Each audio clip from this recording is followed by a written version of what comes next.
Walking in the lane with sipping little things, gonna get us right tonight.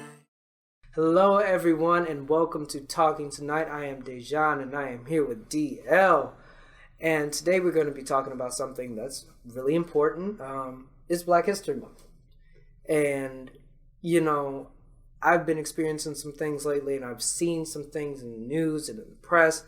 And so we're going to talk about racial identity. We're going to talk about the importance of it, the meaning of it, and just our overall opinions. So I'm going to throw it over to David. DL. That's cool.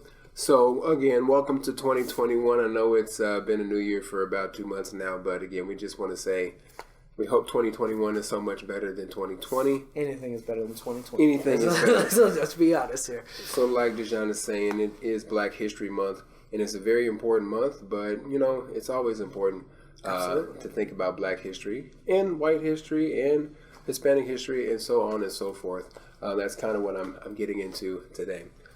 So with me, race, just like anything else, can be good or bad. And I think that's the first thing that we need to kind of understand. And what I wrote down here is it's pride versus superiority. Absolutely. Because, of course, you should be proud of yourself no matter who you are, no matter where you came from. It's good to know your history. It's good to know your background. It's good to know your family, whatever country you may have what I would add to that? Uh-huh. I would add pride and stereotype. Because there are a lot of stereotypes. Now that's another caveat to the pride versus superiority. One thing that I also noted down here was that it's good to know your history, but you want to determine your future. We're putting this That's on another a shirt. t-shirt, by the way. Yeah, the mug, something. We'll get together about that. So yeah, it's very important to know your history, but you don't want to repeat it necessarily, right? Yeah, because we don't need to reenact roots ever again. And again, just as another example, you got the James Brown Say It Loud, I'm Black and I'm Proud. Nothing wrong with that. But then on the other hand, you've got groups like the KKK whose only goal is to hurt others. Like that. See what I'm saying? Do you think there's a little bit of a kind of, how do I put this? Like, okay, I've heard this before, and it did make me think, but I'm not really sure how to feel about it. I've heard that when someone says white power, it's terribly wrong. But then when somebody says black power, be black and proud, it's celebrated. So what do you think about that? I think it's all in the eye of the beholder. I think 99 times out of 100, obviously when somebody says white power, it's usually a KKK person. Yes. But technically, we all have power. If you want to, on that same lines of Black Lives Matter, certainly they do. But yes, white lives matter too. Absolutely. But the point of Black Lives Matter, at least so I thought, was to particularly point out what was going on in the black community, such as the police brutality and things like that. White people should not be treated like that. Absolutely. But they're not as much as black people. So that's why. It does happen, but it's not as frequent as right. Black community, Hispanic community, and ethnic groups. So on those same lines, I have no problem with people saying all lives matter, because they do. But don't take away from the fact that Black Lives Matter. When somebody is saying that, they're particularly talking about black people. Absolutely. I don't think that by saying Black Lives Matter, they're saying, oh, well, then all other lives don't matter. Right. Same thing with Black Power. I think, again, I think that when they say Black Lives Matter, they're taking a stand for what's the injustices that are happening. And, for me, I'm just going to say that race and ethnicity is very important to me because there's a lot to be proud of, and so a lot of times you hear, you can look at a person, right? And you would say that person's black, that person's white, that person's Chinese, that person's Mexican. Mm-hmm. You don't know their history. And so for me, I felt that way really young. So in 8th grade, I spent my birthday money and I did the ethnicity test and spit in a tube, sent it out, and to test it. And when I got my results, one, I was shocked, and I still have many questions to my parents. We'll talk about that later. But it was more pride because then I started learning more about the different cultures, because here I can tell you that, yes, I did my research. I couldn't help it. I was 41% African American. I think that's a strange number, right? Because it's not 50, it's not 25. Okay. You know, it's not 100, which was kind of I was expecting. But, you know, I'm a little weird, so I was like, oh, wow, that's really interesting. And if you pay extra for it, which I did, you can find out, you know, Brunei and Togo, Nigeria, you know, Ghana, South Africa. You can find out all of those things. Then I also found out 32% Hispanic or Latino, and that was Dominican and Puerto Rican. And I was like, okay. We need to discuss some. Okay. We need to discuss some things because things are adding up. Hola, ¿Cómo estás? And then there was 22% that was Pacific Islander, Polynesian, and that was Samoan and Fijian. And I was like, oh boy, that's something. And then I thought about The Rock. I was like, okay, we're cousins now. Okay. And then we had 4% that was European.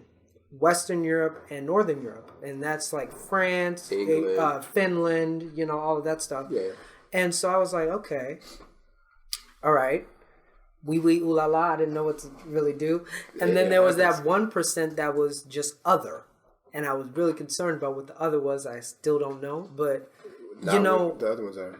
I've learned Spanish, and I can speak Spanish now. I've learned some Samoan. I can speak Samoan, and I've always looked into Black history, and so that's really important for me because now I can identify I'm not just one thing. I'm a lot of a person. I'm multiracial. I'm a lot of a person. And so it's not that one means more than the other. Exactly. But it's being proud of all of the history, like as you said. Exactly. So that's kind of what I was getting at. And that transfers directly into my next thing that I've written down, that it's not just Black people that have struggled. I think that our struggle is more recent and current. Yes. And I think that a lot of times, you know, people from other races may look at that and say, oh, well, stereotypically, I see a Black man over there and he's this or he's that. Chicken with watermelon. Exactly. What we need to promote more are the Black doctors, the Black lawyers, the Black judges, of which there are entertainers. And not everybody's just, you know, telling jokes and whatnot. Jokes are great. But there are filmmakers. There are playwrights. We do the same thing everybody else does. Broadway. We're all people. Broadway, real estate, government. There is no room for that. Like we are all equal. And I think that's what people need to understand. Right. Now, I want to ask you this question because I've been asking this question a lot, and some of my family are gonna. We've gotten into this, so please comment below on this too as well. Do you feel that in some ways all of the races are overly sensitive when it comes to jokes about the culture? Like, you know, absolutely. You hear Bernie Mac do a joke about Black people, Asian people, white people, Mexican people, and I'm not offended. I see it as comedy because, I mean, if we're going to be honest, some of the jokes are true. We do like fried chicken and watermelon. Let's be honest. We do like tacos. We do like tamales. It's kind of what we like. I think we need to look more broadly at everything. Absolutely. Like everybody's looking in this one little box. Right. No, some of my favorite comedians are the comedians that, you know, they talk about themselves first. Exactly. And their people. But then they can point out some of the things that they observe in other communities. And we have to understand it's not 100%. But it's not accurate. There are some things that and it's not meant to be hurtful. We're not trying to hurt anybody. And I think that's what people need to understand, because now you can't say anything. Right. We got to stop that. Cancel culture is so real. It's ruining music. It's ruining. Well, music has already been ruined, but that's a different series. Exactly. But, you know, comedy, you know, I just wonder if Steve Harvey or Eddie Murphy were to come back and say, oh, I'm doing a stand-up special. Can't cancel. It's not going to be the same if they're so filtered that it's like you're not even getting the real them. So what you want is you want someone to not be themselves. Exactly. So that you can feel better when they are doing nothing that is hurtful. I understand if, you know, this person is saying N-word this, N-word that, or they're honky trying this, or honky to that. incite violence. Exact.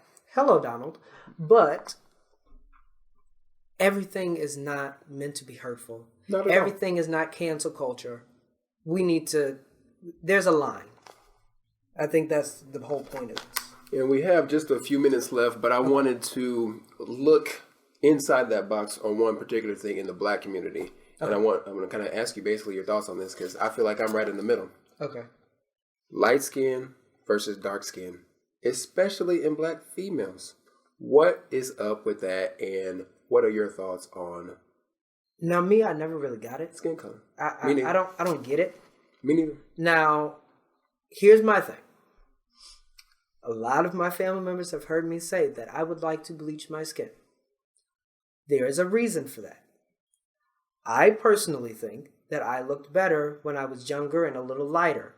After a couple things have happened, I've gotten darker. And I'm not saying that I want to be, Miley Cyrus white. That's not what I'm saying. But I'm saying I would like to, get rid of some of the marks on my face and my skin. Okay. I'm not trying to be, Dolly Parton or, Michael McDonald here. But in standards of beauty, I think that both are equally beautiful. Absolutely. I would say all people are beautiful, but I've seen some. I've seen some ugly white people. I've seen some ugly black people. Yeah, I've seen some people that just have a face for radio. But nothing wrong with that. This whole light skin, yellow bone, or whatever you want to call it, dark skin, it's what is you're it all for? black people. Exactly. What's the purpose? You're all equal. You're all beautiful. And if you feel you're beautiful, own it. And if you like light-skinned women, that's your preference. If you like dark-skinned women, that's your preference. So don't get mad about a preference, but let's not separate it like it's not the same thing. And the way you can get on that is if you were not famous and you were Wesley Snipes and you got pulled over by the police, or you were Tiger Woods, not famous, and got pulled over by the police, they still gonna treat you like a black man. Right. I don't care what you call yourself. Exactly. I don't care what color your skin is. You black. Let's be honest here. And I can talk all the Spanish and Samoan I want, but if I get pulled over, hey, and to all my Dominicanos, you can get it too, and you know that they don't know the Dominican. You black, right? They don't know, and I've seen this happen. That's why I'm saying this, because I've seen this happen. They don't know. We look the same. Let's just be honest. You got that nappy hair. All right, you got the nappy hair. Some people are darker than me. They're Africa. We see you, VJC. No, there's a lot of Indians out there too. But we love y'all. But they don't care. If you're going to discriminate, you're going to discriminate. And I think that needs to stop. Discrimination needs to stop. We all just need to come together. We're all people. Absolutely. You cut any one of us, we're going to bleed red. Yeah. This is, especially now, this is a time when we all need to band together, 6 feet apart though. And wrapping it up. And just, be people and stop dividing races, because it's not worth it. Divide and conquer. I mean, at the end of the day, we're all people. We all have generally the same goals: life, liberty, pursuit of happiness. Let's take the petty stuff and push it to the side. There's more important things. The injustices, and I have to say, I am so proud of Black Lives Matter. I'm proud of All Lives Matter. I'm proud of that, because there did need to be a change. I'm proud of people. Right. The good people. That's the good people that are standing up for what's right. Exactly. Because there did need to be a change. And as we're closing out this episode, I just want to say to those people, keep doing what you're doing. Keep being positive. Keep lifting each other up. And to the negative people, go to church. Look at yourself in the mirror. Get it together. Stop all the petty nonsense. It's bull. We don't need it. Don't try to hurt people. Try to help people. It's just that simple. Absolutely. Help yourself. This was a great episode. Please comment below on this episode. This is an important episode for us.